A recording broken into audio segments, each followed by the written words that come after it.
सबसे बड़ी खबर के साथ शुरुआत कर लेते हैं, या यूं कहूं दुखद खबर के साथ शुरुआत कर लेते हैं।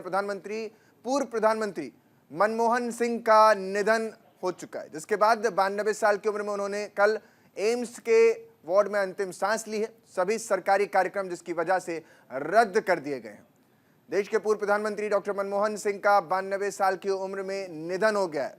पूर्व प्रधानमंत्री डॉक्टर मनमोहन सिंह की तबीयत बिगड़ने के बाद कल देर शाम को उन्हें दिल्ली एम्स में भर्ती कराया गया था।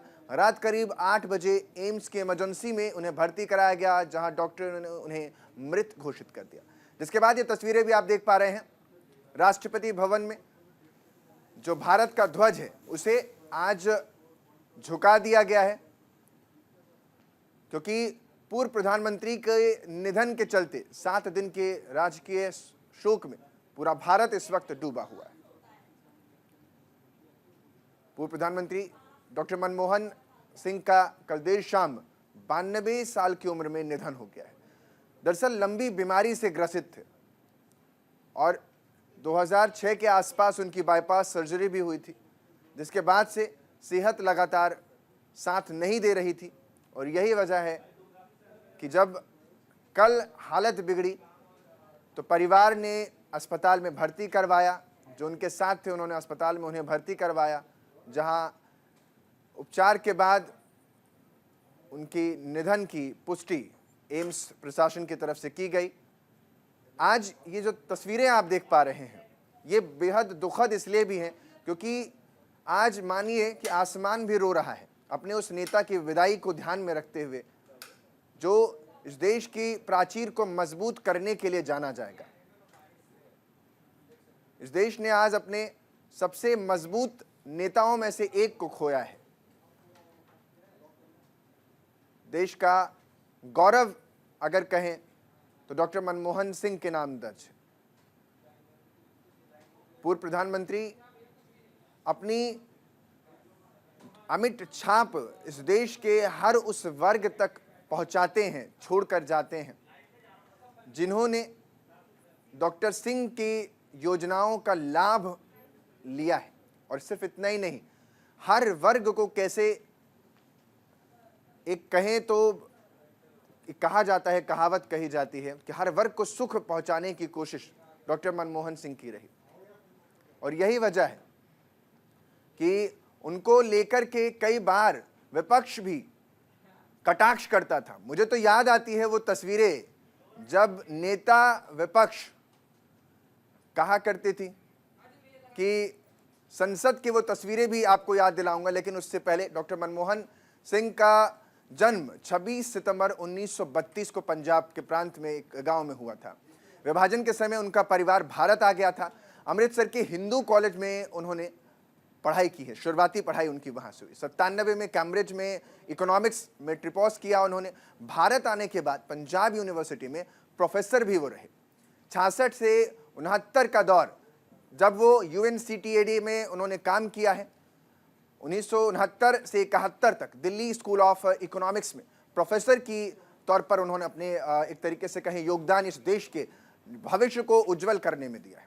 72 में वित्त मंत्रालय में मुख्य आर्थिक सलाहकार जैसे बड़े पद पर खुद डॉक्टर मनमोहन सिंह अपनी काबिलियत के बल पर पहुंचते। 76 में वित्त मंत्रालय में सचिव का पद उन्होंने संभाला। 82 में भारतीय रिजर्व बैंक के गवर्नर नियुक्त हुए, तो वहीं 85 में वे योजना आयोग के उपाध्यक्ष भी बने। 87 में पद्म विभूषण से उन्हें सम्मानित किया गया। सोचिए, इस देश का गौरव यही है। इस देश की मील के पत्थर में सबसे बड़ा नाम अगर होगा तो डॉक्टर मनमोहन सिंह का भी दर्ज होगा। 1990 में प्रधानमंत्री चंद्रशेखर के वित्त सलाहकार रहे। 91 में नरसिम्हा राव की सरकार में उन्हें वित्त मंत्री बनाया गया। वित्त मंत्री के तौर पर देश आर्थिक उदारीकरण का श्रेय उन्हीं के नाम दर्ज है। 2004 से 2009 में लगातार देश के प्रधानमंत्री बनने का गौरव भी उनके पास जाता है। 26 दिसंबर 2024 को दिल्ली के एम्स में उन्होंने आखिरी सांस ली है। डॉक्टर मनमोहन सिंह के ऐतिहासिक कामों का जखीरा इस देश के पास है। जून 1991 के वैश्वीकरण और उदारीकरण को आप अगर याद करेंगे तो डॉक्टर सिंह को देखेंगे। जून 2005 में सूचना के अधिकार का कानून इस सरकार ने दिया। सितंबर 2005 में रोजगार की गारंटी यानी आप तक रोजगार पहुंचे, ये सुनिश्चित इस सरकार ने की। उनकी सरकार, या यूं कह लूं कि उनके कार्यकाल में हुई। मार्च 2006 में अमेरिका से परमाणु करार हुआ। जनवरी 2009 पहचान के लिए आधार कार्ड का पूरा एक लेखा जोखा इस सरकार ने तैयार किया। 2010 शिक्षा का अधिकार सबके लिए आ सके, ये डॉक्टर सिंह और उनकी सरकार, या यूं कह लें जिस सरकार में वो रहे, वो देती चली आई। डॉक्टर मनमोहन सिंह के ऐतिहासिक कामों को अगर आप देखेंगे तो कई महत्वपूर्ण काम उसमें दर्ज हो जाएंगे। और एक छोटे से परिवार से निकलकर देश के सबसे बड़े पद पर असीम होने का जो दायित्व है वो डॉक्टर सिंह ने संभाला है। कितनी भी आलोचना हुई हो, कितना भी कटाक्ष हुआ हो, लेकिन उन सब का मर्म डॉक्टर सिंह ये कहते थे कि हजारों जवाबों से अच्छी है मेरी खामोशी। यही उनकी उदारता थी, यही उनका सौम्यता थी, यही उनकी सादगी और स्थिरता थी, जिसमें कहा जाता है कि डॉक्टर सिंह पर कई बार अलग अलग आरोप लगे हैं, उनकी सरकार पर कई बार आरोप लगे, यहां तक कि 2015 में तो उन्हें पूछताछ के लिए जाना तक पड़ा।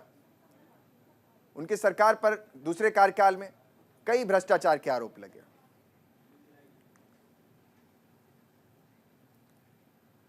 मेरे साथ मेरे दो सहयोगी इस वक्त जुड़ रहे हैं। मेरे साथ न्यूज रूम से निशांत कुमार हमारे साथ जुड़ रहे हैं, तो दूसरी तरफ कंचन कनोडिया हमारे साथ जुड़ रहे हैं। कंचन, इससे पहले मैं आपके पास आऊँ, निशांत सबसे पहले मैं आपसे ही जानना चाहता हूँ, क्योंकि डॉक्टर मनमोहन सिंह को लेकर के कई चीज़ें हैं जो पूरा देश जानता है, क्योंकि एक बड़ा कहें तो इतिहास उनके नाम दर्ज, और पूर्व प्रधानमंत्री कहें अगर तो दो कार्यकाल उनका रहा है, जिसको लेकर के कई बार विपक्ष ने सवाल किया उनके दूसरे कार्यकाल को लेकर के। लेकिन पंडित जवाहरलाल नेहरू के बाद ये दूसरे पहले प्रधानमंत्री थे जिनके पास ये दर्ज है कि उन्होंने 2 टर्म पूरे किए हैं। निशांत जी, देखिए, मनमोहन सिंह की बात करें तो उन्होंने उस समय में, उस दौर में देश का नेतृत्व संभाला था जब कहीं ना कहीं एक तरह से क्राइसिस चल रहा था। कोई भी सरकार अपना टर्म पूरा नहीं कर पा रही थी। अटल बिहारी वाजपेयी की सरकार ने अपना टर्म पूरा किया था। तो उसके बाद जिस तरह से गठबंधन को उन्होंने संभाला था, 14 दलों के सहयोग से उन्होंने सरकार बनाई, और उस सरकार में जैसे आपसी अंतर्कलह थी, कई बार उनको अपने सहयोगी दलों के विरोध का सामना करना पड़ रहा था। जैसे अमेरिका के साथ जब परमाणु करार हुआ था तो उस समय भी उनको अपने सहयोगी दलों के साथ कहीं ना कहीं वो विरोध का सामना करना पड़ा था, और सरकार जाते जाते बची थी। तो इस पूरे परिप्रेक्ष्य में, इस राजनीतिक घटनाक्रम में उन्होंने सरकार को न केवल संभाला बल्कि एक मजबूत भारत की, विकसित भारत की नींव उन्होंने रखी थी। तमाम आर्थिक मोर्चों पर बड़े फैसले लिए थे, कई ऐतिहासिक फैसले लिए थे, और जब पूरे विश्व में कहीं ना वो जब पूरे विश्व में मंदी का दौर आया था तो भारत उससे आंशिक तौर पर प्रभावित हुआ था, और एक से बढ़कर एक योजनाएं लाई, और जिससे एक तरह से कहीं ना कहीं समृद्ध भारत की, विकसित भारत की नींव उन्होंने रखी थी। और विकसित भारत की जो परिकल्पना है वो कहीं ना कहीं डॉक्टर मनमोहन सिंह ने रची, और आज उसी पर भारत आगे बढ़ रहा है। कंचन, ये एक परिवार के लिए तो शोक का समय है ही, लेकिन पूरे भारत के लिए शोक की लहर है। पूरी दुनिया से इस वक्त पूर्व प्रधानमंत्री के निधन की खबर के बाद संदेश आ रहे हैं। इसको आप और उनके समर्थक कैसे देख रहे हैं? परिवार और समर्थक आज इस पल को कैसे देख पा रहे हैं? जी अंकित, बिल्कुल। देखिए, मैं आपको बता दूं, आज जो डॉक्टर मनमोहन सिंह जो भारत को न सिर्फ बल्कि विश्व में प्रसिद्ध थे और वो छोड़ के चले गए हैं इस धरती को, तो कहीं ना कहीं एक बहुत बड़ा सेटबैक भारत के लिए जरूर है, क्योंकि वो एक बेहतरीन अर्थशास्त्री थे। उन्होंने तमाम तरीके के कार्य अपनी सरकार के अंतर्गत विकसित भारत के जो कार्य हैं वो किए थे। तो जिस तरीके से आज क्षति भारतीय लोगों को, ना केवल उनके चाहने वालों को बल्कि अन्यों को, जिस तरीके से उन्होंने शिक्षा के क्षेत्र में काम किया था और जो अर्थव्यवस्था को लेकर काम किया, तो वो बेहतरीन काम था। उनके काम को कभी कंपेयर नहीं किया जा सकता किसी के काम के साथ। तो जिस तरीके से आज भारत को क्षति हुई है, तो कहीं ना कहीं उसी तरीके से देश के तमाम, ना सिर्फ पक्ष विपक्ष, सभी जो नेता हैं वो सभी जो है उनकी मृत्यु को लेकर एक जो है एक बात करें तो एक उदासी सी जो है वो पूरे देश में छाई हुई है। और देखना ये होगा, आज कल जो माना जा रहा है, मैं आपको बता दूं अभी की खबर, कि कल के जो है डॉक्टर मनमोहन सिंह के शव का जो है अंतिम संस्कार किया जाएगा। आज उनके परिवार और जो है जो उनके सदस्य हैं और जो परिवार वाले हैं, सभी को, जो रिश्तेदार हैं उनको, जो माना जाता है कि जो मनमोहन सिंह का परिवार है वो ज्यादातर विदेश में रहता है, तो उन सभी को आज वो आ जाएंगे ऐसा माना जा रहा है। और कल जो है उनका अंतिम संस्कार होगा। और एक बेहद ही ये जो है शोक का क्षण है और क्षति जो है पूरे देश को इसको ले उनके जाने से जरूर हुई है। बिल्कुल, वाकई ये क्षति देश कभी भूल नहीं पाएगा। निशांत, क्योंकि मुझे वो दृश्य भी याद आता है जब संसद में सुषमा स्वराज जो कि नेता विपक्ष थी, उनके बीच और डॉक्टर सिंह, क्योंकि उनकी छवि ऐसी थी कि बड़ी सौम्यता थी, जवाब बहुत कम दिया करते थे, बहुत नपे तुले शब्दों में अपनी बात रखा करते थे, लेकिन शेर और शायरी भी वहाँ देखने को मिली थी। उसको आप कैसे याद करते हो, उस पल को आप कैसे याद करते हैं? देखिए, एक समय था जब वो सत्ता सरकार में थे तो उनको विपक्ष के कई सारे दिग्गज नेताओं के आलोचना का सामना करना पड़ता था, लेकिन उस समय भी आपसी राजनीतिक कटुता के बीच किस तरह से सौम्य सहज वातावरण रहता था और आपस में लोग जिस तरह से बात करते थे, एक दूसरे पर छीटाकसी भी होती थी तो शेरो शायरी के अंदाज में होती थी। और मनमोहन सिंह अक्सर कहते थे जब भी उनकी आलोचना होती थी कि मेरे ऊपर जो इल्ज़ाम लगाए जा रहे हैं, इतिहास इसकी बानगी बयां करेगा और इतिहास बताएगा कि मेरा काम आखिर कैसा रहा है। मनमोहन सिंह की शुरुआत अगर आप बताएं तो एक ब्यूरोक्रेट से जब वो पॉलिटिक्स में आए थे तो शायद ही उन्होंने या किसी ने भी सोचा होगा कि वो प्रधानमंत्री तक बन पाएंगे और 2 टर्म भारत का नेतृत्व करेंगे। जब कैम्ब्रिज से उन्होंने अपनी पढ़ाई पूरी करी थी तो उसके बाद उनके पास ऑप्शन था कि वो वहाँ पर पढ़ा सकते थे, लेकिन उन्होंने अपने स्वदेश को चुना था। और उसके बाद जिस तरह से भारत में आए और फिर 1991 में जब पीवी नरसिम्हा राव की सरकार में वो वित्त मंत्री बने थे और आर्थिक उदारीकरण का जो बजट उन्होंने पेश किया था, और उसके बाद से आज भारत की जो जर्नी है 1991 से लेकर 2024 की बात अगर मैं शांत करूं तो उनको तो इसका अंदाजा भी नहीं था कि उनको वित्त मंत्री बनने के मौका मिलने वाला है। जब रात में उनके पास फोन जाता है तो वो इसको मजाक समझ लेते हैं, लेकिन कंफर्मेशन आते ही पूरी जो कैबिनेट है वो कहीं ना कहीं देखकर हतप्रभ रह जाती है कि पहले तो नेता सीधा आकर के शपथ लेते हैं और वित्त मंत्रालय जैसा बड़ा कार्यभार उनके जिम्मे चला जाता है। देखिए, वित्त मंत्री वो तो इतिहास की बात है, उनकी काबिलियत को देखकर नरसिम्हा राव ने उन्हें अपना वित्त मंत्री बनाया था, लेकिन भारत की आज़ादी से लेकर अब तक की जो गाथा रही है इसको 2 चरण में देख सकते हैं आप। एक 1947 से लेकर 1990 तक का दौर था और एक 1991 से लेकर के 2024 तक का अभी का दौर है। 1991 से जो भारतीय अर्थव्यवस्था में उदारीकरण का दौर आया, इसका श्रेय वित्त मंत्री के तौर पर मनमोहन सिंह को जाता है। और उसके बाद से जो भारत ने तरक्की की है और आज जो भारत अर्थव्यवस्था में इस मुकाम तक आ पहुंचा है, हम दुनिया की 4थी सबसे बड़ी अर्थव्यवस्था हैं और एक अनुमान है कि आने वाले समय में 2030 तक 3री सबसे बड़ी अर्थव्यवस्था बन जाएंगे।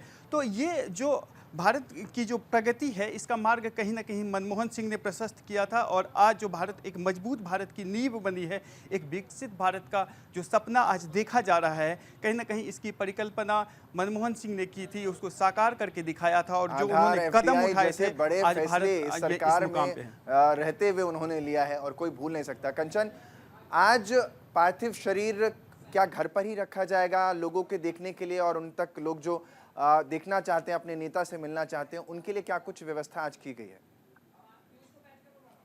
जी बिल्कुल, देखिए मैं आपको बता दूं, जो मनमोहन सिंह का पार्थिव शरीर है वो उनके घर पे रखा जाएगा आज। और माना जा रहा है कि आज 11 बजे जो कैबिनेट की बैठक होगी उसके बाद जो तमाम सरकार द्वारा फैसले लिए जाएंगे, उसके बाद हालांकि आना जाना जो है, मैं आपको बता दूं, रात से ही उनके घर पर जो है तमाम कांग्रेस पार्टी के जो हाईकमान है उनका और तमाम दिग्गज लीडर्स का जो आना जाना है उनके घर पे कल रात से लगा हुआ है। जब एम्स में रात 9:30 से 10 बजे के आसपास उनके शव को 9:15 बजे जो का समय था, वो एम्स ने उन्हें जो था उनका डिक्लेयर कर दिया था कि जो मनमोहन सिंह है वो अब नहीं रहे हैं। उसके बाद 10:30 के बाद 10 के आसपास का समय जब उन्हें घर पे ले जाया गया। उसके बाद राहुल गांधी हो, को प्रियंका गांधी वाड्रा हो या तमाम लीडर्स हो, वो उनके घर पे पहुंचे थे। तो ये मिलने का जो सिलसिला है, उनकी जो के अंतिम दर्शन करने का सिलसिला है, वो जारी है। रात से ही तमाम कांग्रेस पार्टी के लीडर्स हैं वहां पे पहुंच रहे हैं और माना जा रहा है आज जो है तमाम 11 बजे के बाद का समय निर्धारित किया गया है, जिसे भी मिलना है सभी लोग वहां पे जी, जाके उनके दर्शन जो है वो कर सकते हैं। बहुत बहुत शुक्रिया कंचन आपका और निशांत आपका, आप दोनों का ही बहुत बहुत शुक्रिया हमारे साथ जुड़ने के लिए।